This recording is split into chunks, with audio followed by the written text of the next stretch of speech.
হয়তো তোমরা কানের সাউন্ড পাচ্ছ।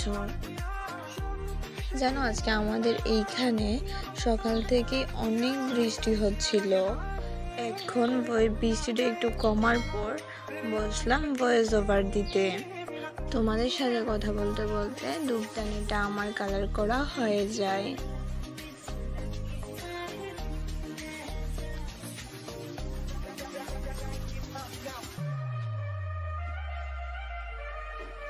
এইটা একটু তোমাদেরকে ভালো করে দেখাচ্ছিলাম যে কালারটা কেমন হয়েছে।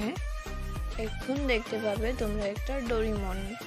আমার ভাই যেহেতু সারাদিন ডোরিমন দেখে, ওর যেহেতু ডোরিমন দেখতে বেশি পছন্দ করে, তাই ভাবলাম ওর রাখিটা ডোরিমন থিমের উপরই করা যাক। তো আমার কাছে ব্ল্যাক কালারটা ছিল না, তার জন্য আমি ডোরিমনের চোখ মুখ বানাতে পারিনি। যেহেতু আমার কাছে ডোরিমনের কালারটা অ্যাভেলেবেল ছিল না, সেই জন্য আমি একটা পার্পল কালার বানিয়েছিলাম। তো পার্পল কালারটাই করে দিয়েছিলাম ডোরিমনের উপর।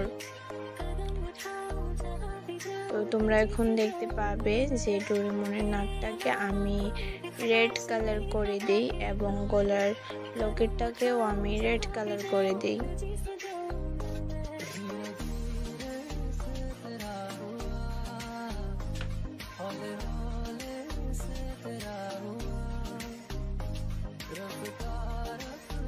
আর ডোরিমনের ফুল লুকটা আমি তোমাদের অন্য একটা ভিডিওতে শেয়ার করে দেব।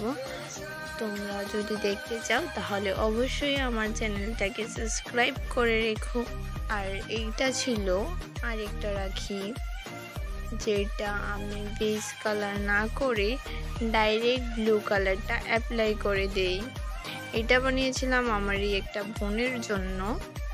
এই ভিডিওতে আমি তোমাদের রাখি ডোরি বাঁধাটা দেখাতে পারবো না, কারণ যে কালারটা লাগবে আমার ডোরি বানানোর সময় সেই কালারটা আমার কাছে এখন অ্যাভেলেবেল নেই।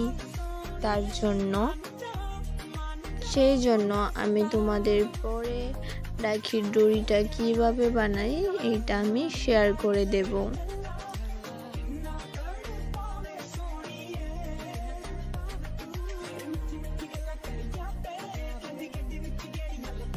তো তোমরা তো দেখতেই পাচ্ছ আমি লাভের ভিতরের জায়গাটাকে ব্লু কালার করে দেই। ব্লু কালার করার পর আমার কাছে অনেকটা কিউট লাগছিল। তোমাদের কাছে কেমন লাগছিল তোমরা জানাতে ভুলো না। এইটা ছিল ফাইনাল লুক। আর এই পদ্ম পাতাটাও আমি বানিয়েছিলাম। তো এইটা এই ভিডিওতে আমি দিতে পারিনি, এইটা আমি তোমাদেরকে অন্য কোনো ভিডিওতে দিয়ে দেব। যদি ভালো লেগে থাকে তাহলে অবশ্যই লাইক কমেন্ট শেয়ার এবং সাবস্ক্রাইব করে দিও। আজ তাহলে আসি, টাটা।